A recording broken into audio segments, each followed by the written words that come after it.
اے لوگوں تمہیں اگر یقین نہیں آتا نا کہ میں مردوں کو زندہ کر کے اٹھاؤں گا اپنے سامنے فَإِنَّا خَلَقْنَاكُم مِّن تُرَابٍ، دیکھو ماضی کو پہلے مٹی سے پیدا کیا. کیا عقل کہتی ہے کہ مٹی سے انسان پیدا ہو سکتا ہے؟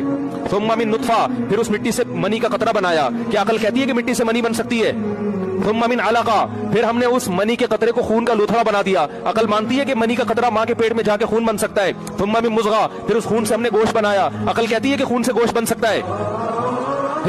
پھر ہم نے اس میں ہڈیاں پیدا کی. فَكَسَوْنَا الْعِظَامَ لَحْمًا، ان ہڈیوں پہ گوشت چڑھایا. ثُمَّ أَنشَأْنَاهُ خَلْقًا آخَرَ، یہ سارے کو اللہ ثم سے بیان کر رہا ہے. پھر اس کے بعد یہ ہوا، پھر اس کے بعد ایک ایک کو الگ اہتمام سے بیان کیا جا رہا ہے. ثُمَّ أَنشَأْنَاهُ خَلْقًا آخَرَ، پھر ایک نئی تخلیق میں پیدا کر کے ماں کے پیٹ سے ہم نے تمہیں باہر نکالا. ثُمَّ السَّبِيلَ يَسَّرَا، اس راستے کو آسان کر دیا تمہارے لیے.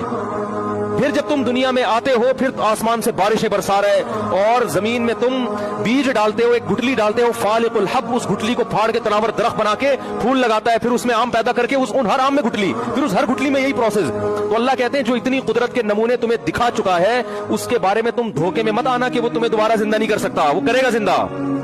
تو قرآن بار بار کہہ رہے میرے بھائی دنیا میں سب سے بڑا بیوقوف ہوا ہے جو اس دنیا کی ظاہری چمک دھمک کو دیکھ کر کہے کہ میں نے مر کے ختم ہو جانا ہے. ختم ہونے کے لیے اتنی عجیب مخلوق اللہ پیدا کر ہی نہیں سکتا. اگر ختم ہی ہونا ہے، مجھے ایک بات بتاؤ، اس کا مطلب مٹی ہو کے سب ختم، تو اللہ نے پیدا کیوں کیا تھا؟ کوئی اللہ معمولی سی چیز پیدا کر لیتا نا. کیا ہو گیا بھائی؟ آپ دیکھو ایک مٹی کا کھلونا